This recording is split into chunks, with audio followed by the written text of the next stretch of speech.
Hi friends, എല്ലാവർക്കും one clip PSC YouTube ചാനലിലേക്ക് സ്വാഗതം. സെക്രട്ടേറിയറ്റ് അസിസ്റ്റന്റിന്റെ 20ാമത്തെ ക്ലാസ് ആണ് നമ്മുടെ ഇന്നത്തെ. ഇതുവരെയും നിങ്ങൾ തന്ന സ്നേഹത്തിനും സപ്പോർട്ടിനും ഒരുപാട് നന്ദി. കഴിഞ്ഞ ദിവസം നമ്മൾ ഡിസ്കസ് ചെയ്തുകൊണ്ടിരുന്ന ടോപ്പിക് എന്ന് പറയുന്നത് പൗരത്വത്തെ കുറിച്ചാണ്. അപ്പോൾ പൗരത്വവുമായി ബന്ധപ്പെട്ട ക്ലാസ് കാണാത്തവരാണ് ഈ ക്ലാസ് കണ്ടുകൊണ്ടിരിക്കുന്നതെങ്കിൽ താഴെ ഡിസ്ക്രിപ്ഷൻ ബോക്സിൽ കഴിഞ്ഞ 19 ദിവസത്തെ ക്ലാസിന്റെ ലിങ്കും അവൈലബിൾ ആണ്. ആദ്യം മുതലൊന്ന് കാണാനായിട്ട് ശ്രമിക്കുക. തീർച്ചയായിട്ടും നിങ്ങൾക്ക് ഉപകാരപ്പെടുന്നതായിരിക്കും. അതേപോലെ തന്നെ ഇന്നത്തെ ക്ലാസ്സിന്റെ PDF നോട്ട് ലഭിക്കുന്നതിന് വേണ്ടിയിട്ട് നമ്മുടെ ടെലഗ്രാം ചാനലിൽ കൂടി ഒന്ന് ജോയിൻ ചെയ്യാനായിട്ട് ശ്രമിക്കുക. ഓരോ ദിവസവും ക്ലാസ് കഴിഞ്ഞ് നിങ്ങൾക്ക് അതിന്റെ PDF നോട്ട് ടെലഗ്രാമിൽ അപ്ലോഡ് ചെയ്യുന്നതാണ്. അതേപോലെ തന്നെ എല്ലാ ദിവസവും ക്ലാസ് ഉള്ള ദിവസങ്ങളിൽ നിങ്ങൾക്ക് 9 മണിക്ക് ക്വസ്റ്റ്യൻ പോൾ ഉണ്ടായിരിക്കുന്നതാണ്. അതിൽ കൂടി എന്ത് ചെയ്യുക, അറ്റൻഡ് ചെയ്യാനായിട്ട് ശ്രമിക്കുക. കാരണം എന്താണെന്ന് ചോദിച്ചു കഴിഞ്ഞാൽ ഈ ഒരു പോർഷനിൽ നിന്ന് വരുന്ന 2021 മുതൽ 24 വരെ ചോദിച്ച ചോദ്യങ്ങൾ കൂടി ഉൾപ്പെടുത്തിക്കൊണ്ടാണ് ക്വസ്റ്റ്യൻ ബോർഡ് തയ്യാറാക്കുന്നത്. അപ്പോൾ അതിൽ കൂടി അറ്റൻഡ് ചെയ്യുന്ന ഒരാൾക്ക് പക്ക റിവിഷൻ മെത്തേഡ് കൂടിയാണ് അതിൻ്റെ അകത്ത് വരുന്നത്. അപ്പോൾ മൊത്തമായിട്ട് എന്ത് ചെയ്യുക, നിങ്ങളൊന്ന് ഫോളോ ചെയ്യാനായിട്ട് ശ്രമിക്കുക. അപ്പോൾ നമുക്ക് നേരെ ഇന്നത്തെ ക്ലാസ്സിലേക്ക് പോകാം. നമ്മൾ ഇന്ന് ഡിസ്കസ് ചെയ്യാനായിട്ട് പോകുന്നത് ഇന്ത്യൻ കോൺസ്റ്റിറ്റ്യൂഷനിലെ തന്നെ ഏറ്റവും ഇമ്പോർട്ടൻ്റ് ആയിട്ട് 1 മാർക്ക് എപ്പോഴും PSC 10th മുതൽ ഡിഗ്രി ലെവൽ എക്സാംസിന് വരെ ചോദിക്കുന്ന ഒരു പാർട്ടാണ് ഫണ്ടമെന്റൽ റൈറ്റ് എന്ന് പറയുന്നത്, അതായത് മൗലിക അവകാശങ്ങൾ എന്ന് പറയുന്നത്. ഈ ഒരു പാഠഭാഗത്ത് നിന്നും ഒരു ചോദ്യം ഉറപ്പാണ്. അപ്പോൾ മൊത്തമായി വീഡിയോ കാണുക. ഇഷ്ടപ്പെട്ടെങ്കിൽ ഉറപ്പായിട്ടും ലൈക്ക് ചെയ്യുക. നിങ്ങളുടെ അഭിപ്രായം താഴെ കമന്റ് ബോക്സിൽ രേഖപ്പെടുത്തുക. അപ്പോൾ നമുക്ക് നോക്കാം. മൗലിക അവകാശങ്ങൾ, അതായത് ജനാധിപത്യത്തിന്റെ വിജയത്തിനും പൗരന്മാരുടെ സമ്പൂർണ്ണ വികാസത്തിനും വേണ്ടി ഇന്ത്യൻ ഭരണഘടന ഉറപ്പു നൽകുന്നതും ഒരു വ്യക്തിക്ക് ഒരിക്കലും നിഷേധിക്കാൻ പാടില്ലാത്തതുമായ അവകാശങ്ങൾ. ഇതിനെയാണ് നമ്മൾ ഫണ്ടമെന്റൽ റൈറ്റ് അല്ലെങ്കിൽ മൗലിക അവകാശങ്ങൾ എന്ന് പറയുന്നത്. ഓക്കെ, ഒന്നുകൂടി പറയാം. അതായത് ജനാധിപത്യത്തിന്റെ വിജയത്തിനും പൗരന്മാരുടെ സമ്പൂർണ്ണ വികാസത്തിനും വേണ്ടി ഇന്ത്യൻ ഭരണഘടന ഉറപ്പു നൽകുന്നതും ഒരു വ്യക്തിക്ക് ഒരിക്കലും നിഷേധിക്കാൻ പാടില്ലാത്തതുമായ അവകാശങ്ങൾ. ഇതിനെയാണ് നമ്മൾ എന്തെന്ന് വിളിക്കുന്നത്? ഫണ്ടമെന്റൽ റൈറ്റ് അല്ലെങ്കിൽ മൗലിക അവകാശങ്ങൾ എന്ന് പറയുന്നത്. ഓക്കെ, ഇന്ത്യയിലെ ജനങ്ങൾക്ക് ഉറപ്പു നൽകേണ്ട അവകാശങ്ങളുടെ പട്ടിക സമർപ്പിച്ച റിപ്പോർട്ട് ഏതാണെന്ന് ചോദിച്ചു കഴിഞ്ഞാൽ അത് നെഹ്റു റിപ്പോർട്ടാണ്. എന്നാണ് നെഹ്റു റിപ്പോർട്ട് സമർപ്പിച്ച വർഷം എന്ന് ചോദിച്ചു കഴിഞ്ഞാൽ 1928 നെഹ്റു റിപ്പോർട്ട് സമർപ്പിച്ചത്.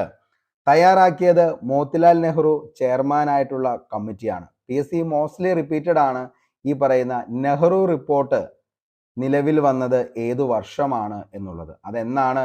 1928 നെഹ്റു റിപ്പോർട്ട് എന്ത് ചെയ്തത്? സമർപ്പിച്ചത്. ആരാണ് ഈ നെഹ്റു റിപ്പോർട്ട് തയ്യാറാക്കിയതെന്ന് ചോദിച്ചു കഴിഞ്ഞാൽ മോത്തിലാൽ നെഹ്റു ആണ്. അപ്പോൾ നമ്മൾ ബേസ് ആയിട്ടുള്ള ഒരു കാര്യമാണ് പറഞ്ഞത്. അതായത് എന്താണ് ഡെഫിനിഷൻ ഓഫ് ഫണ്ടമെന്റൽ റൈറ്റ് എന്ന് പറഞ്ഞു കഴിഞ്ഞാൽ ജനാധിപത്യത്തിന്റെ വിജയത്തിനും പൗരന്മാരുടെ സമ്പൂർണ്ണ വികാസത്തിനും വേണ്ടി ഇന്ത്യൻ ഭരണഘടന ഉറപ്പു നൽകുന്നതും ഒരു വ്യക്തിക്ക് ഒരിക്കലും നിഷേധിക്കാൻ പാടില്ലാത്തതുമായ അവകാശങ്ങൾ. ഇതിനെയാണ് നമ്മൾ എന്തെന്ന് വിളിക്കുന്നത്? മൗലിക അവകാശങ്ങൾ എന്ന് പറയുന്നത്.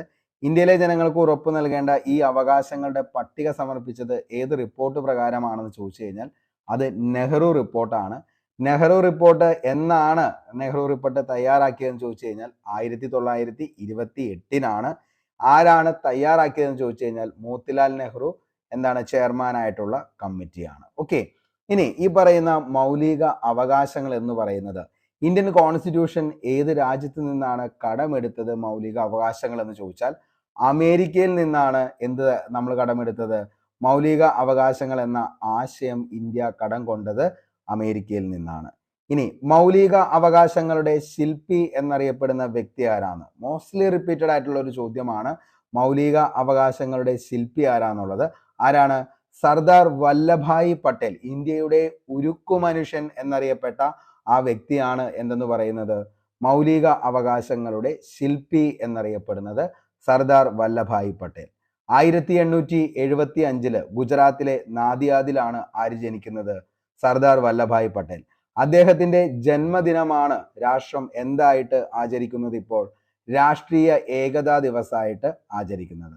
അങ്ങനെയാണെങ്കിൽ നമ്മുടെ ഇന്നത്തെ ചോദ്യമാണ്, എന്നാണ് മക്കളെ രാഷ്ട്രീയ ഏകതാ ദിവസ് ആചരിക്കുന്നത് എന്നുള്ളത് താഴെ കമന്റ് ബോക്സിൽ ഒന്ന് രേഖപ്പെടുത്തുക. ഓക്കെ, അപ്പോൾ സർദാർ വല്ലഭായ് പട്ടേലിന്റെ ജന്മദിനമായിട്ടുള്ള ഏത് രാഷ്ട്രീയ ഏകതാ ദിവസ് എന്നാണ് ആചരിക്കുന്നത് എന്നുള്ളത് താഴെ കമന്റ് ചെയ്യുക. ഓക്കെ, ഇനി മൗലിക അവകാശങ്ങൾ അനിയന്ത്രിതമായ അവകാശങ്ങളല്ല.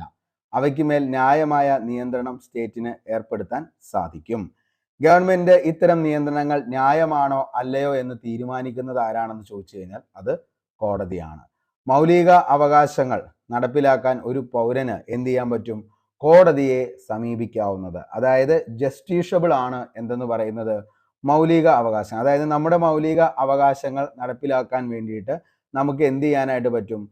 ഈ പറയുന്ന കോടതിയെ സമീപിക്കാനായിട്ട് പറ്റും. ഓക്കെ, ഇനി പാർലമെന്റിന് ഭരണഘടന അടിസ്ഥാന ഘടനയെ ബാധിക്കാത്ത തരത്തിൽ മൗലിക അവകാശങ്ങളെ ഭേദഗതി ചെയ്യാൻ സാധിക്കും.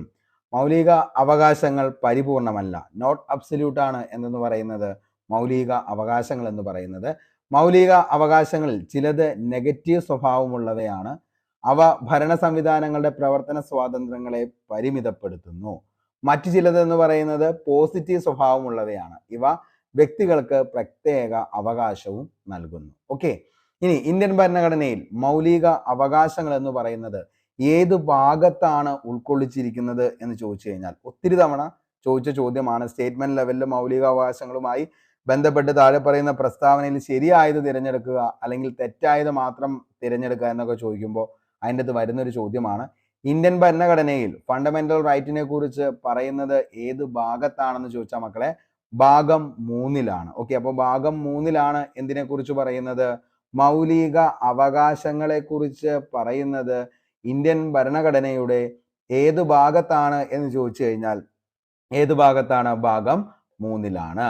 ഭരണഘടനയിൽ മൗലിക അവകാശങ്ങൾ ഉൾക്കൊള്ളിച്ചിരിക്കുന്ന ആർട്ടിക്കിളുകൾ അല്ലെങ്കിൽ അനുച്ഛേദം ഏതാണെന്ന് ചോദിച്ചു കഴിഞ്ഞാൽ 12 മുതൽ 35 വരെയുള്ള ആർട്ടിക്കിളുകളിലാണ് എന്തിനെക്കുറിച്ച് പറയുന്നത്? ഫണ്ടമെന്റൽ റൈറ്റ് അല്ലെങ്കിൽ മൗലിക അവകാശങ്ങളെ കുറിച്ച് പറയുന്നത്. ഓക്കെ, അപ്പൊ ഇത്രയും കാര്യങ്ങളാണ് നമുക്ക് ബേസ് ആയിട്ട് നമുക്ക് അറിഞ്ഞിരിക്കേണ്ടത്. ഒന്നുകൂടി പറയാം. അതായത് എന്താണ് മൗലിക അവകാശങ്ങൾ എന്ന് ചോദിച്ചു കഴിഞ്ഞാൽ ജനാധിപത്യത്തിന്റെ വിജയത്തിനും പൗരന്മാരുടെ സമ്പൂർണ്ണ വികാസത്തിനും വേണ്ടി ഇന്ത്യൻ ഭരണഘടന ഉറപ്പ് നൽകുന്നതും ഒരു വ്യക്തിക്ക് നിഷേധിക്കാൻ പാടില്ലാത്തതുമായ അവകാശങ്ങളെയാണ് എന്തെന്ന് പറയുന്നത്? മൗലിക അവകാശങ്ങൾ എന്ന് പറയുന്നത്. ഇന്ത്യയിലെ ജനങ്ങൾക്ക് ഉറപ്പ് നൽകേണ്ട അവകാശങ്ങളുടെ പട്ടിക സമർപ്പിച്ച റിപ്പോർട്ടാണ് എന്തെന്ന് പറയുന്നത്? നെഹ്റു റിപ്പോർട്ട്. എന്നാണ് സമർപ്പിച്ചതെന്ന് ചോദിച്ചു കഴിഞ്ഞാൽ 1928 ചെയർമാൻ ആരായിരുന്നു? മോത്തിലാൽ നെഹ്റു ആയിരുന്നു. ഓക്കെ, ഇനി മൗലിക അവകാശം എന്ന് പറയുന്നത് ഇന്ത്യൻ കോൺസ്റ്റിറ്റ്യൂഷൻ ഏത് രാജ്യത്ത് നിന്നാണ് കടം കൊണ്ടതെന്ന് ചോദിച്ചു കഴിഞ്ഞാൽ അത് അമേരിക്കയിൽ നിന്നാന്നുള്ളത് ഓർത്തു വെക്കുക. അതേപോലെ തന്നെ മൗലിക അവകാശങ്ങളുടെ ശില്പി എന്നറിയപ്പെടുന്ന വ്യക്തി ആരാന്ന് ചോദിച്ചു കഴിഞ്ഞാൽ സർദാർ വല്ലഭായ് പട്ടേലാണ്. ഇന്ത്യയുടെ ഉരുക്കു മനുഷ്യൻ എന്നറിയപ്പെടുന്നതും ആര് തന്നെയാണ്? സർദാർ വല്ലഭായ് പട്ടേലാണ്. അദ്ദേഹം ജനിച്ചത് 1875-ലാണ്. ഗുജറാത്തിലെ നാദിയാദിലാണ് അദ്ദേഹം ജനിക്കുന്നത്. അദ്ദേഹത്തിന്റെ ജന്മദിനമാണ് ഞാൻ നിങ്ങളോട് എന്ത് ചെയ്തത്?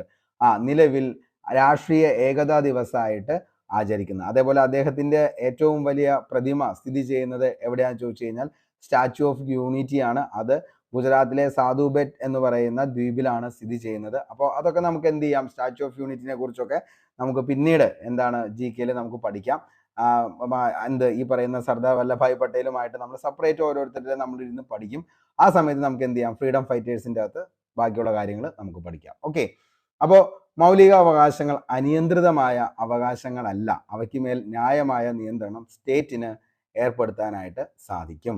അതേപോലെ തന്നെ എന്താണ് നമ്മുടെ മൗലിക അവകാശങ്ങൾ എന്ന് പറയുന്നത് ജസ്റ്റീഷ്യബിൾ ആണ്. അതായത് ഇത് ലംഘിച്ചു കഴിഞ്ഞാൽ നമുക്ക് എന്ത് ചെയ്യാനായിട്ട് പറ്റും? അത് നേടിയെടുക്കാൻ വേണ്ടിയിട്ട് നമുക്ക് ആരെ സമീപിക്കാം? കോടതിയെ സമീപിക്കാനായിട്ട് പറ്റും. ഓക്കെ, ഇനി പാർലമെന്റ് ഭരണഘടന അടിസ്ഥാന ഘടനയെ ബാധിക്കാത്ത തരത്തിൽ മൗലിക അവകാശങ്ങളുടെ ഭേദഗതി ചെയ്യാനും സാധിക്കും.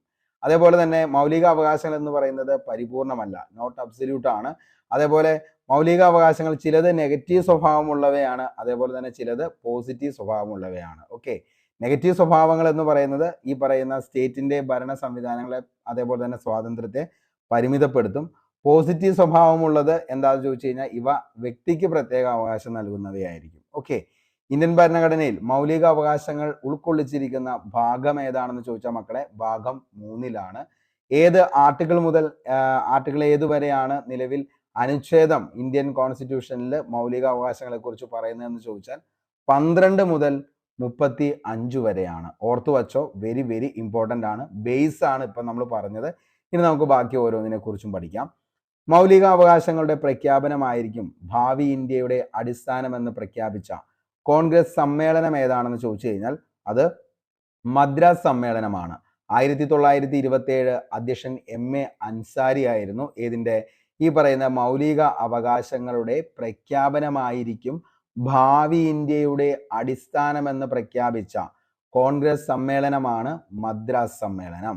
നടന്ന വർഷം ചോദിച്ചു കഴിഞ്ഞാൽ 1927 ആ സമയത്ത് ആരായിരുന്നു അധ്യക്ഷൻ എന്ന് ചോദിച്ചു കഴിഞ്ഞാൽ MA അൻസാരിയാണ്. ആരാണ്? MA അൻസാരി.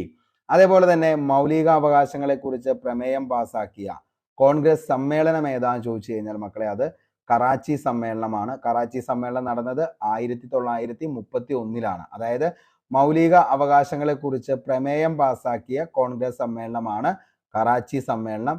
നടന്നത് 1931. അധ്യക്ഷൻ സർദാർ വല്ലഭായി പട്ടേലാണ്. ഓക്കെ, നമ്മൾ പറഞ്ഞായിരുന്നു മൗലികാവകാശങ്ങളുടെ ശില്പി എന്നറിയപ്പെടുന്ന വ്യക്തിയാണ് സർദാർ വല്ലഭായ് പട്ടേൽ. അപ്പോൾ അദ്ദേഹം കോൺഗ്രസ് സമ്മേളനം അദ്ദേഹം എന്താണ് മൗലികാവകാശങ്ങളെ കുറിച്ച് പ്രമേയം പാസാക്കിയത് ഈ പറയുന്ന കറാച്ചി സമ്മേളനമാണ്. ഓക്കെ, ഇനി മൗലികാവകാശങ്ങളെ കുറിച്ചുള്ള പ്രമേയത്തിന്റെ കരട് തയ്യാറാക്കിയത് കറാച്ചി സമ്മേളനത്തിൽ അവതരിപ്പിച്ചത് ജവഹർലാൽ നെഹ്റു ആണ്.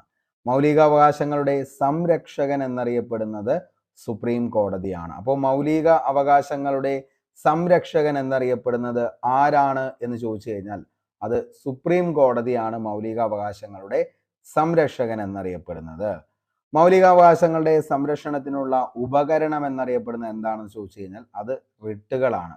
നമുക്കറിയാം, അതായത് മൗലികാവകാശങ്ങൾ സംരക്ഷിക്കുന്നതിന് വേണ്ടിയിട്ട് കോടതികൾ പുറപ്പെടുവിക്കുന്ന ഉത്തരവിനെ പറയുന്ന പേരാണ് എന്തെന്ന് പറയുന്നത് റിട്ടുകൾ എന്ന് പറയുന്ന. റിട്ട് എന്ന ആശയം ഇന്ത്യ കടമെടുത്തത് ബ്രിട്ടനിൽ നിന്നാണ്. അപ്പോൾ എന്താണ് ഈ പറയുന്ന മൗലികാവകാശങ്ങൾ സംരക്ഷിക്കുന്നതിന് വേണ്ടിയിട്ട് കോടതികൾ പുറപ്പെടുവിക്കുന്ന എന്താണ് 5 ഉത്തരവുകളാണ് നമുക്ക് പഠിക്കാനുള്ളത്. അപ്പോൾ അതിൻ്റെ അകത്താണ് ഈ പറയുന്ന ഹേബിയസ് കോർപ്പസ്, അതേപോലെ തന്നെ പ്രൊഹിബിഷൻ, സെർഷ്യോറി, കോവാറൻഡോ, മാൻഡമസ്. ഇതൊക്കെയാണ് എന്തെന്ന് പറയുന്നത് പ്രധാനപ്പെട്ട 5 റിട്ടുകൾ എന്നറിയപ്പെടുന്നത്. അപ്പോൾ ആ റിട്ടുകൾ എന്തൊക്കെയാണെന്നുള്ളത് നമ്മൾ അടുത്ത ദിവസങ്ങളിൽ എന്ത് ചെയ്യും, പഠിച്ച് സെറ്റായി തന്നെ പോകും. അപ്പോൾ എന്താണ് ഇത്രയും കാര്യങ്ങൾ ഓർത്തു വയ്ക്കുക. അതായത് മൗലികാവകാശങ്ങൾ സംരക്ഷിക്കാൻ വേണ്ടിയിട്ട് എന്താണ് ഉള്ള ഉപകരണമാണ് എന്തെന്ന് പറയുന്നത് റിട്ട് എന്ന് പറയുന്നത്. റിട്ടുകൾ പുറപ്പെടുവിക്കാനുള്ള അധികാരം ആർക്കാണ്? കോടതികൾക്കാണ്. അത് സുപ്രീം കോടതി പുറപ്പെടുവിക്കുന്നത് റിട്ടുകൾ ആർട്ടിക്കിൾ ഏതാന്ന് PSC ചോദിക്കാറുണ്ട്, അത് 32. എന്നാൽ ഹൈക്കോടതി റിട്ടുകൾ പുറപ്പെടുവിക്കുന്നതിന് വേണ്ടിയിട്ട് ഉപയോഗിക്കുന്ന ആർട്ടിക്കിൾ ഏതാന്ന് ചോദിച്ചു കഴിഞ്ഞാൽ 226. അപ്പോൾ ജസ്റ്റ് ഒന്ന് പറഞ്ഞു എന്ന് മാത്രമേ ഉള്ളൂ. അടുത്ത ദിവസം നമുക്കിത് ഡീറ്റെയിൽ ആയിട്ട് പഠിക്കാം. ഓക്കെ, ഭരണഘടന നിലവിൽ വന്നപ്പോൾ ഉണ്ടായിരുന്ന മൗലിക അവകാശങ്ങളുടെ എണ്ണം എത്രയാണെന്ന് ചോദിച്ചു കഴിഞ്ഞാൽ 7 എണ്ണമാണ്. ഇമ്പോർട്ടൻ്റ് ആണ്, ഇപ്പോഴും സ്റ്റേറ്റ്മെന്റ് ലെവലിൽ ചോദ്യങ്ങൾ വരാറുണ്ട്. ഭരണഘടന നിലവിൽ വന്നപ്പോൾ എത്ര മൗലിക അവകാശങ്ങളാണ് ഉണ്ടായിരുന്നതെന്ന്. അത് 7 എണ്ണമാണ് നിലവിൽ വന്നപ്പോൾ ഉണ്ടായിരുന്നത്. എന്നാൽ ഇന്ന് എത്ര എണ്ണമാണോ ഉള്ളൂ? 6 തരത്തിലുള്ള മൗലികാവകാശങ്ങളാണ് ഇന്ന് എന്തിൻ്റെ അകത്തുള്ളൂ? ഈ ഭരണഘടനയിലുള്ളൂ. ഓക്കെ, അപ്പോൾ ഭരണഘടന നിലവിൽ വന്നപ്പോൾ മക്കളെ 7 എണ്ണം ഉണ്ടായിരുന്നു. പക്ഷേ ഇന്ന് നിലവിൽ ഭരണഘടനയിൽ എത്ര മൗലിക അവകാശങ്ങളാണ് ഉള്ളതെന്ന് ചോദിച്ചു കഴിഞ്ഞാൽ 6 മൗലിക അവകാശങ്ങളാണ് ഇന്ന് നിലവിലുള്ളത്. മൗലിക അവകാശമായിരുന്ന സ്വത്തവകാശം ഇന്ന് നിയമാവകാശം അല്ലെങ്കിൽ ഭരണഘടന അവകാശമായി മാറി. അങ്ങനെയാണ് എന്തായി മാറിയത്? ഇന്ന് ഭരണഘടനയിൽ 6 മൗലിക അവകാശങ്ങളായിട്ട് മാറിയത്. അപ്പോൾ മൗലികാവകാശമായിരുന്ന എന്താണ് മാറിയത്? സ്വത്തവകാശം എന്തായിട്ട് മാറി? ഇപ്പോൾ നിയമാവകാശം അല്ലെങ്കിൽ ഭരണഘടന അവകാശമായി മാറി. ഓക്കെ, സ്വത്തവകാശം ഭരണഘടന അടിസ്ഥാന ഘടനയുടെ ഭാഗമല്ല. ഭരണഘടനയുടെ വിശേഷണങ്ങളാണ് എന്തൊക്കെയെന്ന് പറയുന്നത്. അതായത് ഇന്ത്യയുടെ മാഗ്ന കാർട്ട എന്നറിയപ്പെടുന്നു, സ്വാതന്ത്ര്യത്തിന്റെ വിളക്കുകൾ എന്നറിയപ്പെടുന്നു, ഇന്ത്യൻ ഭരണഘടനയുടെ ആണിക്കല്ല് എന്നറിയപ്പെടുന്നു. ഇതെല്ലാം എന്തിനെയാണ്? മൗലിക അവകാശങ്ങളെയാണ്. ഓക്കെ, അപ്പോൾ മൗലിക അവകാശങ്ങളെ ഇന്ത്യയുടെ മാഗ്ന കാർട്ട എന്നറിയപ്പെടുന്നു, സ്വാതന്ത്ര്യത്തിന്റെ വിളക്കുകൾ എന്ന പേരിൽ അറിയപ്പെടുന്നു, ഇന്ത്യൻ ഭരണഘടനയുടെ ആണിക്കല്ല്. ഈ 3 വിശേഷണങ്ങളും വെരി വെരി ഇമ്പോർട്ടൻ്റ് ആണ്, ഓർത്തു വച്ചോ. അടുത്തത് സ്വത്തവകാശത്തെ മൗലിക അവകാശങ്ങളുടെ പട്ടികയിൽ നിന്നും നീക്കം ചെയ്ത ഭേദഗതിയാണ് 44-ാം ഭേദഗതി 1978. നമ്മൾ പറഞ്ഞു എന്താണ് മൗലികാവകാശങ്ങൾ നിലവിൽ വന്നപ്പോൾ 7 ഉണ്ടായിരുന്നു, ഇന്ന് 6 ഒരെണ്ണം എന്ത് ചെയ്തു, എടുത്തു മാറ്റി. അതിന്ന് സ്വത്തവകാശം എന്ന് പറയുന്നത് എന്ത് റൈറ്റ് ആണ്? നമ്മുടെ നിയമ അവകാശമാണ്, ലീഗൽ റൈറ്റ് ആയിട്ട് മാറുകയാണ്. അപ്പോൾ അങ്ങനെ മാറിക്കഴിഞ്ഞു കഴിഞ്ഞപ്പോൾ എന്ത് ചെയ്തു, അത് ഏത് അമെൻമെന്റ് വഴിയാണ് പറയുന്ന മൗലികാവകാശങ്ങളുടെ പട്ടികയിൽ നിന്നും ഈ പറയുന്ന സ്വത്തവകാശത്തെ ഭേദഗതി ചെയ്തതെന്ന് ചോദിച്ചു കഴിഞ്ഞാൽ അത് ഏതാണ്? 44-ാം ഭേദഗതിയാണ് 1978. 4ഉം 4ഉം 8 ഓർത്താൽ മതി. അപ്പൊ 44 ഭേദഗതിയാണ് 1978. 44-ാം ഭേദഗതി നിലവിൽ വന്നത് എന്നാണെന്ന് ചോദിച്ചു കഴിഞ്ഞാൽ 1979-ലാണ്. നിലവിൽ ഭരണഘടനയുടെ 300A അനുച്ഛേദത്തിലാണ് സ്വത്തവകാശത്തെ പ്രതിപാദിക്കുന്നത്. ഓക്കെ, അപ്പോൾ ഇപ്പോൾ ഈ പറയുന്ന നമ്മുടെ സ്വത്തവകാശം എന്ന് പറയുന്ന നമ്മുടെ എന്താണ് നിയമാവകാശം ഇന്ത്യൻ കോൺസ്റ്റിറ്റ്യൂഷന്റെ ഏത് അനുച്ഛേദത്തിലാണ് പരാമർശിക്കുന്നതെന്ന് ചോദിച്ചു കഴിഞ്ഞാൽ 300A ഇതിനെക്കുറിച്ച് പറയുന്നത്. പണ്ട് ഏത് ആർട്ടിക്കിൾ ആയിരുന്നു എന്ന് ചോദിച്ചു കഴിഞ്ഞാൽ 31-ാം അനുച്ഛേദത്തിലായിരുന്നു പണ്ട് സ്വത്തവകാശത്തെ കുറിച്ച് പറഞ്ഞിരുന്നത്. നമുക്കറിയാം, നമ്മൾ പറഞ്ഞായിരുന്നു 12-35 ഇന്ത്യൻ കോൺസ്റ്റിറ്റ്യൂഷന്റെ മൗലികാവകാശങ്ങളെ കുറിച്ച് പ്രതിപാദിക്കുന്ന അനുച്ഛേദം എന്ന് പറയുന്നത്. അപ്പോൾ അതിൻ്റെ അകത്ത് 12-35 കണ്ടോ. അപ്പൊ നമുക്ക് പെട്ടെന്ന് അതിൻ്റെ ഒന്ന് ക്ലിക്ക് ആവും. അപ്പൊ എന്താണ്, മുൻപ് 31-ാം അനുച്ഛേദത്തിലായിരുന്നു, പക്ഷെ ഇന്ന് എന്തില്ല, മൗലികാവകാശമല്ല സ്വത്തവകാശം. അതുകൊണ്ട് തന്നെ എന്തായി മാറി, 300A എന്ന് പറയുന്ന അനുച്ഛേദത്തിലേക്ക് എന്ത് ചെയ്യാണ്, ഈ പറയുന്ന സ്വത്തവകാശത്തെ എടുത്ത് മാറ്റി. ഇനി സ്വത്തവകാശത്തെ മൗലികാവകാശങ്ങളുടെ പട്ടികയിൽ നിന്നും നീക്കം ചെയ്ത പ്രധാനമന്ത്രി ആരാന്ന് ചോദിച്ചു കഴിഞ്ഞാൽ അത് മൊറാർജി ദേശായി ആണ്. ജനതാ ഗവൺമെന്റിന്റെ സമയത്താണ് എന്ത് ചെയ്തത്, സ്വത്തവകാശത്തെ മൗലിക അവകാശങ്ങളുടെ പട്ടികയിൽ നിന്നും നീക്കം ചെയ്തത്. അന്ന് ആരായിരുന്നു പ്രധാനമന്ത്രി?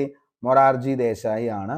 അതേപോലെ തന്നെ സ്വത്തവകാശം നിയമാവകാശമാകുമ്പോൾ പ്രസിഡന്റ് ആരാന്ന് ചോദിച്ചു കഴിഞ്ഞാൽ നീലം സഞ്ജീവ റെഡ്ഡിയാണ്. ഓക്കെ, അപ്പോൾ സ്വത്തവകാശത്തെ നിയമാവകാശമാക്കുമ്പോൾ പ്രസിഡന്റ് ആയിരുന്നത് നീലം സഞ്ജീവ റെഡ്ഡിയാണ്.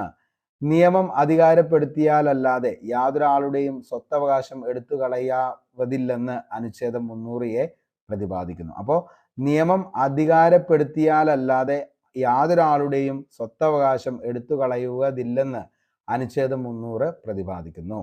ഈ വ്യവസ്ഥ സൂചിപ്പിക്കുന്നത് പാർലമെന്റ് സംസ്ഥാന നിയമസഭകളെയോ പാസാക്കിയ നിയമത്തിലൂടെ മാത്രമേ ഒരു വ്യക്തിയുടെ സ്വത്ത് ആ വ്യക്തിയിൽ നിന്നും നീക്കം ചെയ്യാൻ സാധിക്കുകയുള്ളൂ. അതായത് എക്സിക്യൂട്ടീവ് ഉത്തരവാദിത്വത്തിലൂടെ അത് സാധ്യമല്ല.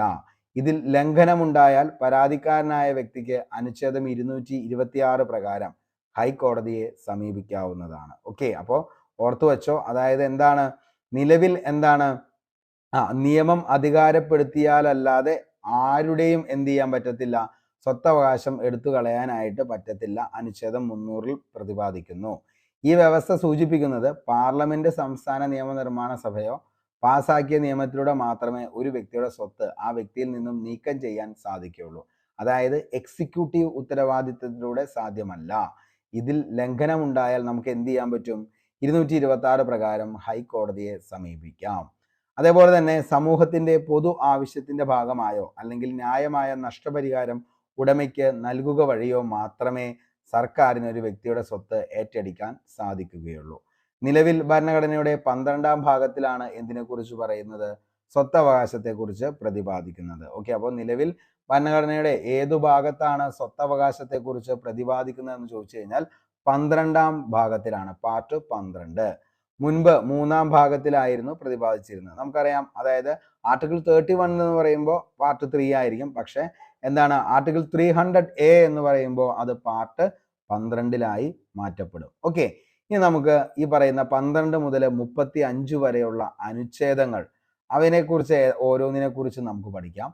അനുച്ഛേദം 12 എന്ന് പറയുന്നത് സ്റ്റേറ്റ് എന്ന പദത്തിന്റെ നിർവചനമാണ്. കേന്ദ്ര സർക്കാരും പാർലമെന്റും സംസ്ഥാനങ്ങളിൽ അതാത് സർക്കാരും നിയമനിർമ്മാണ സഭകളും ഭാരതത്തിന്റെ ഭൂപ്രദേശത്തിനുള്ളിലുള്ളതോ ഭാരത സർക്കാരിന്റെ നിയന്ത്രണത്തിലുള്ളതോ ആയ എല്ലാ അധികാര സ്ഥാപനങ്ങളും സ്റ്റേറ്റ് എന്നതിൽ പറയുന്നു. ഓക്കെ, അപ്പോൾ അനുച്ഛേദം 12 സ്റ്റേറ്റ് എന്ന പദത്തിന്റെ നിർവചനത്തെ കുറിച്ചാണ് ഏതിൽ പറയുന്നത്, അനുച്ഛേദം 12. ആർട്ടിക്കിൾ 12 പറയുന്നത് സ്റ്റേറ്റ് എന്ന പദത്തിന്റെ നിർവചനമാണ്. അതായത് കേന്ദ്ര സർക്കാരും പാർലമെന്റും സംസ്ഥാനങ്ങളിൽ അതാത് സർക്കാരും നിയമനിർമ്മാണ സഭകളും ഭാരതത്തിന്റെ ഭൂപ്രദേശത്തിനുള്ളിലുള്ളതോ ഭാരത സർക്കാരിന്റെ നിയന്ത്രണത്തിലുള്ളതോ ആയ എല്ലാ അധികാര സ്ഥാപനങ്ങളും സ്റ്റേറ്റ് എന്നതിൽ എന്ത് ചെയ്യുന്നു, ഉൾപ്പെടുന്നു. ഇനി എന്താണ് അനുച്ഛേദം 13 എന്ന് ചോദിച്ചു കഴിഞ്ഞാൽ, മൗലിക അവകാശങ്ങളുമായി പൊരുത്തപ്പെടാത്തത് അവയ്ക്ക് വിപരീതമോ ആയ നിയമങ്ങൾ നിലനിൽക്കില്ല എന്ന് പ്രതിപാദിക്കുന്നതാണ് അനുച്ഛേദം 13. ഓക്കെ, അപ്പൊ മൗലികാവകാശങ്ങളുമായി പൊരുത്തപ്പെടാത്തത് അവയ്ക്ക് വിപരീതമായതോ ആയ നിയമങ്ങൾ നിലനിൽക്കില്ല എന്ന് പ്രതിപാദിക്കുന്നു. അടുത്തതാണ് ജുഡീഷ്യൽ റിവ്യൂ. എന്താണ് ആർട്ടിക്കിൾ 13? എന്താണ് ജുഡീഷ്യൽ റിവ്യൂവിനെ കുറിച്ച് പറയുന്നുണ്ട്. അതായത് പാർലമെന്റ് നിർമ്മിക്കുന്ന നിയമങ്ങൾ ഭരണഘടന അനുസൃതമാണോ അല്ലയോ എന്ന് തീരുമാനിക്കുന്നതിനുള്ള കോടതിയുടെ അധികാരമാണ് എന്തെന്ന് പറയുന്നത് ജുഡീഷ്യൽ റിവ്യൂ എന്ന് പറയുന്നത്. എന്താണ് അപ്പൊ ജുഡീഷ്യൽ റിവ്യൂ? പാർലമെന്റ് നിർമ്മിക്കുന്ന നിയമങ്ങൾ ഭരണഘടന അനുസൃതമാണോ അല്ലയോ എന്ന് തീരുമാനിക്കുന്നതിനുള്ള കോടതിയുടെ അധികാരമാണ് ജുഡീഷ്യൽ റിവ്യൂ. ജുഡീഷ്യൽ റിവ്യൂവിനെ കുറിച്ച് പ്രതിപാദിക്കുന്ന ഭരണഘടനയുടെ വകുപ്പ് ഏതാണെന്ന് ചോദിച്ചാൽ മക്കളെ, അനുച്ഛേദം 13 ആണ് ജുഡീഷ്യൽ റിവ്യൂവിനെ കുറിച്ച് പ്രതിപാദിക്കുന്ന വകുപ്പ് എന്ന് പറയുന്നത്. അപ്പോൾ വകുപ്പ്, അനുച്ഛേദം, ആർട്ടിക്കിൾ ഇതെല്ലാം എന്താണ്? സെയിം ആണ്. ഓക്കെ, അപ്പോൾ ജുഡീഷ്യൽ റിവ്യൂവിനെ കുറിച്ച് പ്രതിപാദിക്കുന്ന ഭരണഘടനാ വകുപ്പ് ചോദിച്ചു കഴിഞ്ഞാൽ അനുച്ഛേദം 13. ജുഡീഷ്യൽ റിവ്യൂ എന്ന ആശയം ഇന്ത്യ കടം കൊണ്ടിരിക്കുന്നത് അമേരിക്കയിൽ നിന്നാണ്. അപ്പോൾ അമേരിക്കയിൽ നിന്നാണ് എന്ത് ഈ പറയുന്ന ജുഡീഷ്യൽ റിവ്യൂ എന്ന് പറയുന്ന ഒരു ആശയം ഇന്ത്യ കടം കൊണ്ടത്.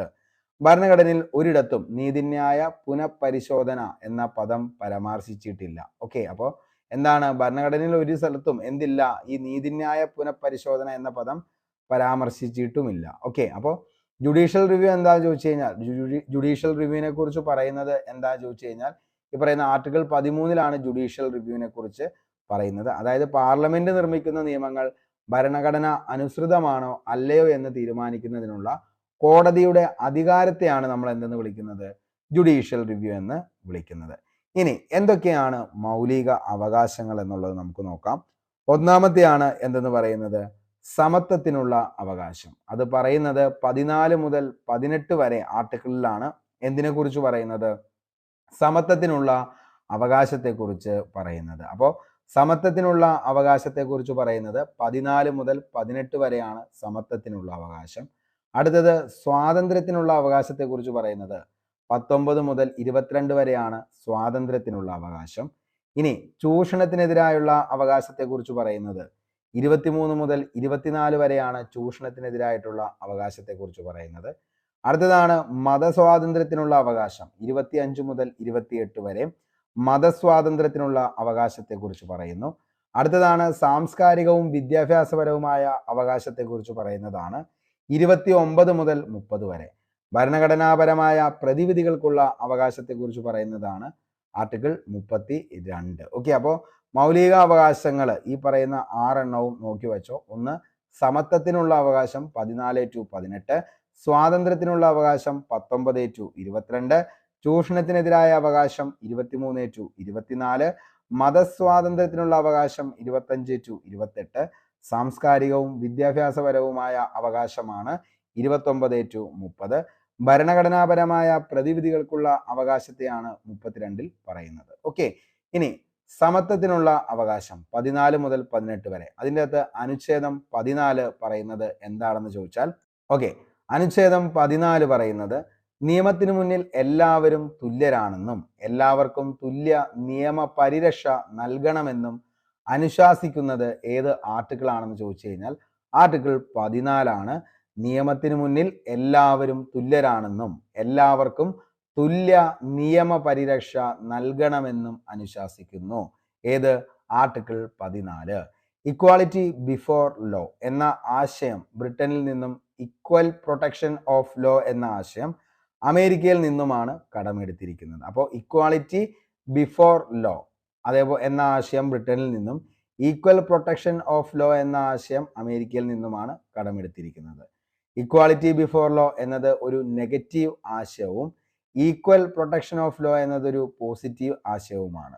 അനുച്ഛേദം 361 പ്രകാരം പദവിയിലിരിക്കെ രാഷ്ട്രപതി, സംസ്ഥാന ഗവർണർമാർ എന്നിവർക്കെതിരെ യാതൊരുവിധ ക്രിമിനൽ നിയമങ്ങൾ എടുക്കാനോ അവരെ അറസ്റ്റ് ചെയ്യാനോ സാധിക്കത്തില്ല. വിദേശ ഭരണാധികാരികൾ, നയതന്ത്ര പ്രതിനിധികൾ തുടങ്ങിയവർക്ക് അനുച്ഛേദം 14 ഇളവ് നൽകുന്നു. അപ്പോൾ ഇത്രയും കാര്യങ്ങൾ എന്ത് ചെയ്യുക?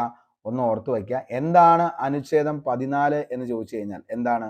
നിയമത്തിന് മുന്നിൽ എല്ലാവരും തുല്യരാണെന്നും എല്ലാവർക്കും തുല്യ നിയമ പരിരക്ഷ നൽകണമെന്നും അനുശാസിക്കുന്ന ആർട്ടിക്കിൾ ഏതാണെന്ന് ചോദിച്ചു കഴിഞ്ഞാൽ എന്താണ്?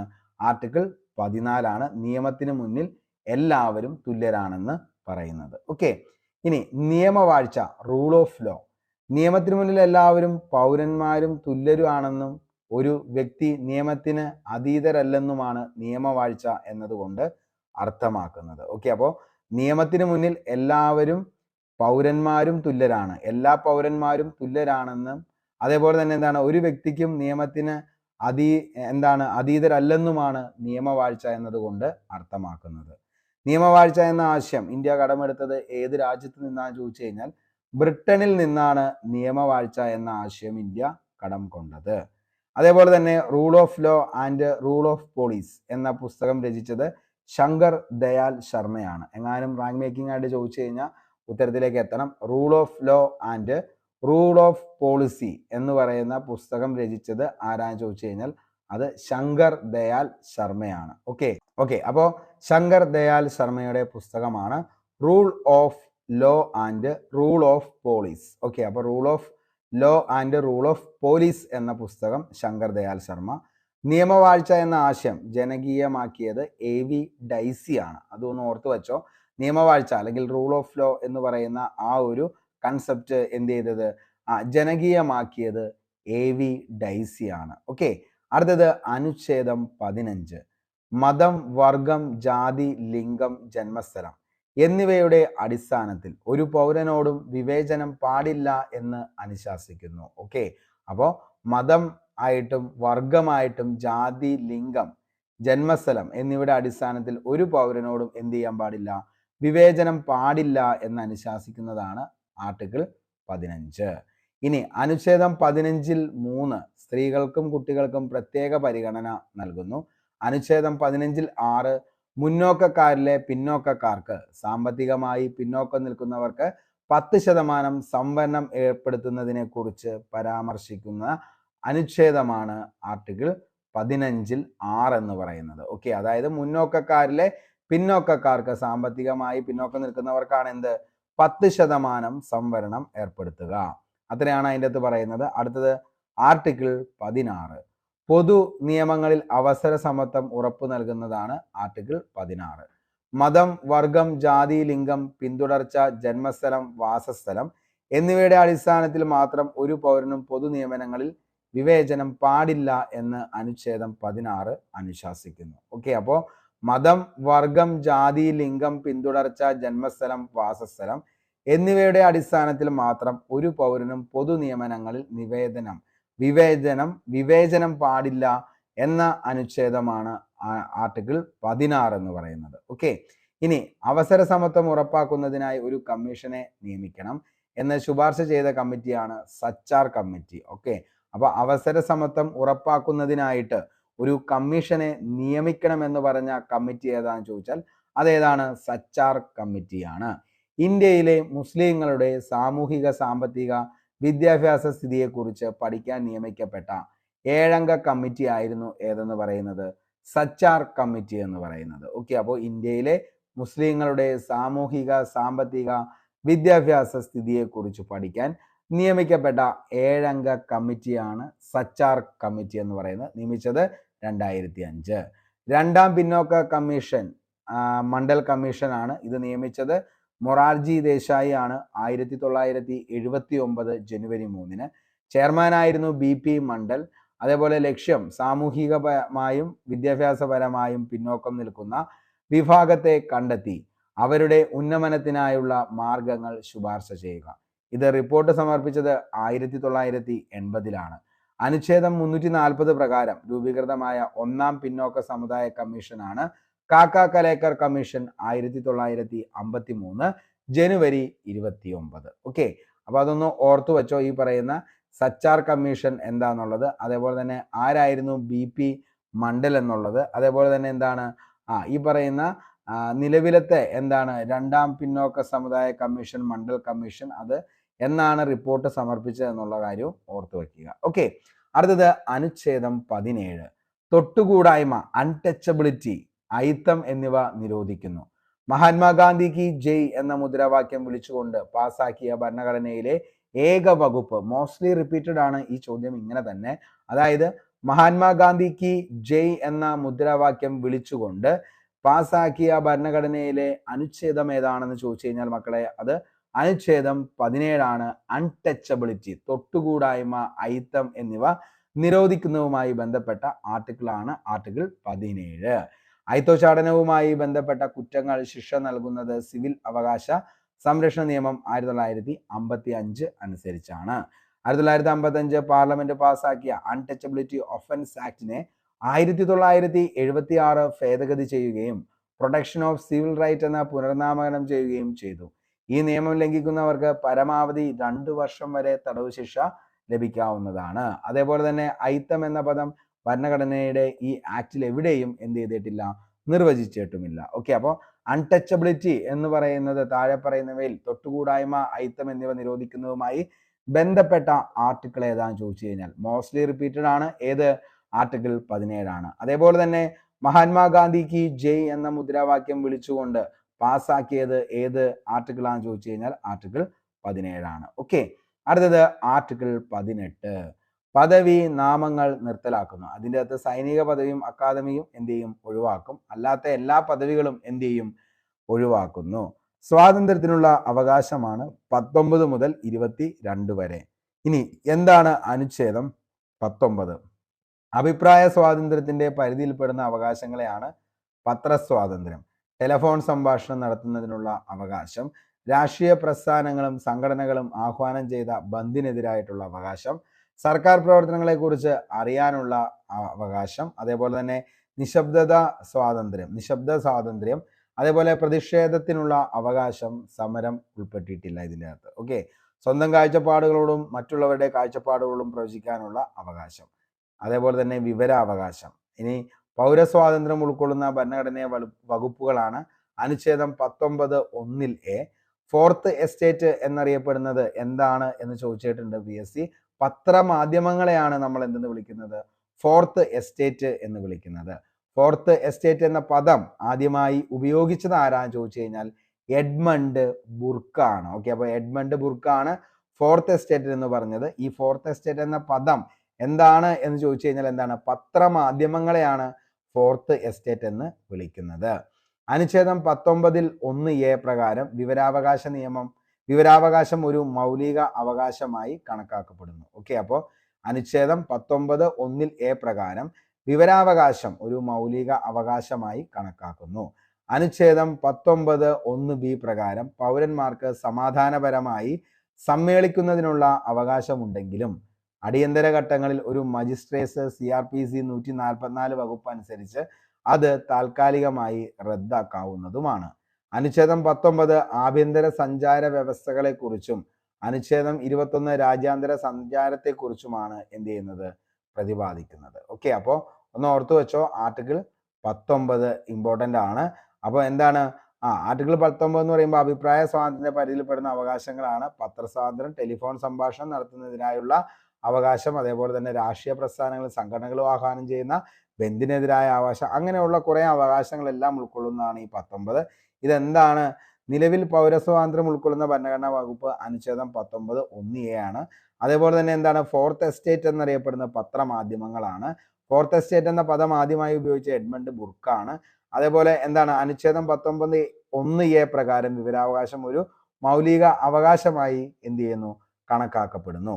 അനുച്ഛേദം 19(1)(b) പ്രകാരം പൗരന്മാർക്ക് സമാധാനപരമായി സമ്മേളിക്കുന്നതിനുള്ള അവകാശമുണ്ടെങ്കിലും അടിയന്തര ഘട്ടങ്ങളിൽ ഒരു മജിസ്ട്രേറ്റ് CRPC 144 വകുപ്പ് അനുസരിച്ച് ഇത് താൽക്കാലികമായി റദ്ദാക്കാവുന്നതുമാണ്. അനുച്ഛേദം 19 ആഭ്യന്തര സഞ്ചാര വ്യവസ്ഥകളെക്കുറിച്ചും അനുച്ഛേദം 21 രാജ്യാന്തര സഞ്ചാരത്തെക്കുറിച്ചും എന്ത് ചെയ്യുന്നു? പ്രതിപാദിക്കുന്നു. അടുത്ത് നമുക്ക് പഠിക്കാനുള്ളതാണ് അനുച്ഛേദം 20. ഒരു കുറ്റവാളിക്ക് ലഭിക്കുന്ന 3 തരത്തിലുള്ള സംരക്ഷണങ്ങളാണ് no ex post facto law. മുൻകാല പ്രാബല്യത്തോടെ ക്രിമിനൽ നിയമങ്ങൾ പാസ്സാക്കുവാൻ പാടില്ല. ആർട്ടിക്കിൾ 20(1). No double jeopardy. ഒരു വ്യക്തിയെ ഒരു കുറ്റത്തിന് ഒന്നിലധികം തവണ എന്ത് ചെയ്യാൻ പാടില്ല? ശിക്ഷിക്കുവാനോ വിചാരണ നടത്തുവാനോ അധികാരമില്ല എന്ന് പറയുന്നത് article 20(2). No self incrimination. Criminal കേസുള്ള ഒരു വ്യക്തിയെ അയാൾക്കെതിരായി തെളിവ് നൽകുന്നതിന് വേണ്ടി നിർബന്ധിക്കാൻ പാടില്ല എന്ന് പറയുന്ന ആർട്ടിക്കിളാണ് ആർട്ടിക്കിൾ 20-3 എന്ന് പറയുന്നത്. അപ്പോൾ അനുച്ഛേദം 20 എന്താണ്?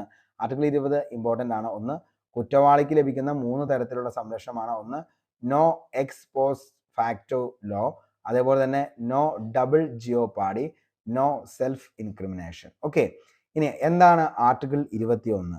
ജീവിക്കുന്നതിനും വ്യക്തി സ്വാതന്ത്ര്യത്തിനുമുള്ള അവകാശത്തെയാണ് ആർട്ടിക്കിൾ 21 എന്ന് പറയുന്നത്. മൗലികാവകാശങ്ങളുടെ അടിത്തറ, വെരി വെരി ഇമ്പോർട്ടൻ്റ്, മൗലിക അവകാശങ്ങളുടെ അടിത്തറ എന്നറിയപ്പെടുന്ന അനുച്ഛേദം ഏതാന്ന് ചോദിച്ചു കഴിഞ്ഞാൽ അനുച്ഛേദം 21 സ്വകാര്യതയ്ക്കുള്ള അവകാശം മൗലിക അവകാശത്തിൽപ്പെടുന്നു. സ്വകാര്യതയ്ക്കുള്ള അവകാശം ഉൾക്കൊള്ളുന്ന അനുച്ഛേദമാണ് അനുച്ഛേദം 21. സ്വകാര്യതയ്ക്കുള്ള അവകാശം മൗലിക അവകാശമാണെന്ന് സുപ്രീം കോടതി പ്രഖ്യാപിച്ചത് KS Puttaswamy versus union of India 2017 പൊതുസ്ഥലങ്ങളിൽ പുകവലിക്കുന്നത് കേരള ഹൈക്കോടതി നിരോധിച്ചത് ഭരണഘടനയുടെ 21 അനുച്ഛേദം അനുസരിച്ചാണ്. ഇന്ത്യയിലെ ഒരു പൗരന് സ്വന്തം ഇഷ്ടപ്രകാരം ജീവിത പങ്കാളിയെ തെരഞ്ഞെടുക്കാനുള്ള അവകാശം നൽകുന്നതും 21 അനുച്ഛേദം അനുസരിച്ചാണ്. ഭരണഘടനയിലെ സുവർണ ത്രികോണം എന്നറിയപ്പെടുന്ന അനുച്ഛേദങ്ങളാണ് 14, 19, 21. അടിയന്തരാവസ്ഥ സമയത്ത് പോലും, വെരി വെരി ഇമ്പോർട്ടൻ്റ്, ശ്രദ്ധിച്ച് പഠിച്ചു വച്ചോ, അടിയന്തരാവസ്ഥ സമയത്ത് പോലും റദ്ദ് ചെയ്യാൻ കഴിയാത്ത അനുച്ഛേദമാണ് 20-ഉം 21. അപ്പോൾ അടിയന്തരാവസ്ഥ സമയത്ത് പോലും റദ്ദ് ചെയ്യാൻ കഴിയാത്ത അനുച്ഛേദമാണ് 20-ഉം 21. അനുച്ഛേദം 21 ഭാഗമാണ് സുപ്രീം കോടതി പ്രസ്താവിച്ച ചില അവകാശങ്ങളാണ്. മാനുഷികമായ അന്തസ്സോടെ ജീവിക്കാനുള്ള അവകാശം, മലിനരഹിതമായ ജലം, അപകടകരമായ വ്യവശാലകളിൽ നിന്നുള്ള സംരക്ഷണം എന്നിവ ഉൾപ്പെടെയുള്ള അന്തസ്സായ ജീവിത പരിസ്ഥിതിക്കുള്ള അവകാശം, ഉപജീവനത്തിലുള്ള അവകാശം, സ്വകാര്യതയ്ക്കുള്ള അവകാശം, താമസ സൗകര്യത്തിനുള്ള അവകാശം, ആരോഗ്യത്തിനുള്ള അവകാശം, വിദേശ സഞ്ചാരത്തിനുള്ള അവകാശം, ഏകാന്ത തടവിനെതിരെയുള്ള അവകാശം, മനുഷ്യരഹിതമായ പെരുമാറ്റത്തിനെതിരെയുള്ള അവകാശം, തടവിൽ പാർപ്പിച്ച് തൊഴിലെടുപ്പിക്കുന്നതിനെതിരായുള്ള അവകാശം, അടിയന്തര വൈദ്യപരിചരണത്തിനുള്ള അവകാശം, കസ്റ്റഡി ഉപദ്രവത്തിനെതിരെ അവകാശം, പൊതുസ്ഥലങ്ങളിൽ തൂക്കിലേറ്റപ്പെടുന്നതിന് എതിരായ അവകാശം, ഇന്റർനെറ്റ് ലഭ്യതയ്ക്കുള്ള അവകാശം, ഇഷ്ടമുള്ള ആളെ വിവാഹം കഴിക്കുന്നതിനുള്ള അവകാശം. ഇതൊക്കെയാണ് എന്തെന്ന് പറയുന്നത് നിലവിലെ നമ്മുടെ ഈ പറയുന്ന നമ്മുടെ 21 ഭാഗമായി സുപ്രീം കോടതി പ്രസ്താവിച്ച ചില അവകാശങ്ങൾ എന്ന് പറയുന്നത്. എന്താണ് ആർട്ടിക്കിൾ 21A? ഒത്തിരി തവണ ചോദിച്ചാണ്. 6 വയസ്സ് മുതൽ 14 വയസ്സ് വരെയുള്ള കുട്ടികൾക്ക് സൗജന്യ വിദ്യാഭ്യാസം മൗലിക അവകാശമാക്കി മാറ്റിയ ഭരണഘടനാ ഭേദഗതിയാണ് 86 ഭേദഗതി 2002. ഓക്കെ, അപ്പോൾ 6 വയസ്സ് മുതൽ 14 വയസ്സ് വരെയുള്ള കുട്ടികൾക്ക് സൗജന്യ വിദ്യാഭ്യാസം മൗലിക അവകാശമാക്കി മാറ്റിയ ഭരണഘടനാ ഭേദഗതിയാണ് 86 ഭേദഗതി 2002. 93 ഭേദഗതി ബില്ലിലാണ് ഇത് വന്നത്. വിദ്യാഭ്യാസം മൗലിക അവകാശമാക്കി മാറ്റിയപ്പോൾ ഭരണഘടനയിൽ കൂട്ടിച്ചേർത്തത് 21A ആണ് ഭരണഘടനയിൽ കൂട്ടിച്ചേർത്തത്. ആ സമയത്ത് ആരായിരുന്നു പ്രധാനമന്ത്രി? AB Vajpayee, president APJ Abdul Kalam. വിദ്യാഭ്യാസ അവകാശ നിയമം ആർട്ടിക്കിൾ 21A ചുവടുവച്ച് പാർലമെന്റ് പാസാക്കിയ നിയമമാണ് വിദ്യാഭ്യാസ അവകാശ നിയമം. വിദ്യാഭ്യാസ അവകാശ നിയമം പാർലമെന്റ് പാസാക്കിയ വർഷം 2009 ഓഗസ്റ്റ് 26 വിദ്യാഭ്യാസ അവകാശ നിയമം പാർലമെന്റ് പാസാക്കിയത് 2009 ഓഗസ്റ്റ് 26. വിദ്യാഭ്യാസ അവകാശ നിയമം നിലവിൽ വന്നത് 2010 ഏപ്രിൽ 1. വിദ്യാഭ്യാസ അവകാശ നിയമം നിലവിൽ വന്നത് 2010 ഏപ്രിൽ 1. വിദ്യാഭ്യാസ അവകാശ ഭേദഗതി ബില്ല് പാർലമെന്റ് പാസാക്കിയത് 2019 ജനുവരി 3. പ്രസിഡന്റ് ഒപ്പുവെച്ചതെന്നാ ചോദിച്ചു കഴിഞ്ഞാൽ 2019 ജനുവരി 10 പ്രസിഡന്റ് ഒപ്പുവെച്ചത്. അപ്പോൾ ഇത്രയും കാര്യങ്ങളാണ് പാർട്ട് 1 നമുക്ക് പഠിക്കാനുള്ളത്. 21A വരെ ആയിട്ടുള്ളൂ. ഇനിയും നമുക്ക് എത്രയുണ്ട്? ഏകദേശം 35. അപ്പോൾ അതിൻ്റെ അകത്ത് 15 കൂടി ഇനി നമുക്ക് എന്തുണ്ട് പഠിക്കാനായിട്ട് ഇനിയും വരുന്നുണ്ട്. അപ്പോൾ എന്ത് ചെയ്യുക? നിങ്ങൾ വീണ്ടും എന്ത് ചെയ്യുക? പഠിച്ച കാര്യങ്ങൾ വീണ്ടും റിവൈസ് ചെയ്യുക. അതേപോലെ തന്നെ ഈ ഒരു നോട്ട് മൊത്തമായിട്ടൊന്ന് വായിച്ച് മൊത്തമായി എന്ത് ചെയ്യുക? 1-2 തവണ വായിക്കുക. അതിനുശേഷം വീണ്ടും ക്ലാസ് ഒന്നുകൂടി കേൾക്കുക. അതിനുശേഷം എന്ത് ചെയ്യുക? ക്വസ്റ്റ്യൻ ബോർഡിൽ കൂടി അറ്റൻഡ് ചെയ്യാനായിട്ട് ശ്രമിക്കുക. ഇതിൻ്റെ PDF നോട്ട് നമ്മുടെ ടെലഗ്രാം ചാനലിൽ അവൈലബിൾ ആയിരിക്കും. അപ്പോൾ എന്ത് ചെയ്യുക? അതൊന്ന് ഡൗൺലോഡ് ചെയ്തെടുത്ത് പഠിക്കാനായിട്ട് ശ്രമിക്കുക. അപ്പോൾ നമ്മൾ മാക്സിമം SCERT, NCERT, അതേപോലെ തന്നെ ഇന്ത്യൻ പൊളിറ്റി, അങ്ങനെയെല്ലാം ലക്ഷ്മികാന്തിൻ്റെ ബുക്ക് അതൊക്കെ നമ്മൾ റെഫർ ചെയ്ത് തന്നെയാണ് നിങ്ങൾക്ക് ഇത്രയും നല്ലൊരു നോട്ട് തരുന്നത്. അപ്പോൾ എന്ത് ചെയ്യുക, മൊത്തമായി പഠിക്കുക, അതേപോലെ തന്നെ എന്ത് ചെയ്യുക, റിവിഷൻ ചെയ്യുക. ഇത് മാത്രമാണ് നല്ലൊരു റാങ്കിലേക്ക് എത്താനുള്ള നമ്മുടെ ഏറ്റവും വലിയ എന്തെന്ന് പറയുന്നത് കാര്യമെന്ന് പറയുന്നത്. അതേപോലെ തന്നെ നമ്മുടെ സെക്കൻഡ് ടൈം റിവിഷനിൽ തീർച്ചയായിട്ടും നമ്മൾ ഇംഗ്ലീഷ് ലെവലിലുള്ള ഒത്തിരി നോട്ട്സും അതിൻ്റെ ഉൾപ്പെടുത്താം. അപ്പോൾ കുറച്ചുകൂടി നിങ്ങൾക്ക് എന്തായി കുറച്ചുകൂടി ഉപകാരപ്പെടുന്നതായിരിക്കും. അപ്പോൾ ഇനി അങ്ങോട്ടേക്കുള്ള യാത്രയിൽ നിങ്ങളുടെ എല്ലാവരുടെയും ലൈക്ക്, ഷെയർ, സബ് ഇതൊക്കെ ഉണ്ടെങ്കിൽ മാത്രമാണ് മുന്നോട്ടേക്ക് പോകാനായിട്ട് പറ്റത്തുള്ളൂ. അപ്പോൾ എന്താണ് അത്രയും അധികം കണ്ടന്റ് ബേസ്ഡ് ആയിട്ടുള്ള ക്ലാസ് തന്നെയാണ് നിങ്ങൾക്ക് തരുന്നത്. അപ്പോൾ നിങ്ങളും നന്നായി എന്ത് ചെയ്യുക, ആത്മാർത്ഥതയോടുകൂടി തന്നെ പഠിച്ച് മുന്നോട്ടേക്ക് പോവുക. തീർച്ചയായിട്ടും നിങ്ങളെ ദൈവം രക്ഷിക്കും. അപ്പോൾ ഇത്രയും കാര്യങ്ങളൊക്കെയാണ് പറയാനുള്ളൂ. എല്ലാവർക്കും നല്ലത് മാത്രം വരട്ടെ എന്ന് ആത്മാർത്ഥമായി സർവേശ്വരനോട് പ്രാർത്ഥിച്ച് ഇന്നത്തെ നമ്മുടെ ഈ ഒരു ക്ലാസ് ഇവിടെ വൈൻഡപ്പ് ചെയ്യുന്നു. വിലയേറിയ അഭിപ്രായം താഴെ കമന്റ് ബോക്സിൽ രേഖപ്പെടുത്തുക. പുതിയൊരു വീഡിയോയുമായി നമുക്ക് വീണ്ടും കണ്ടുമുട്ടാം. അതുവരത്തേക്കും short break, signing off, Arun Kombanadan. Thank U.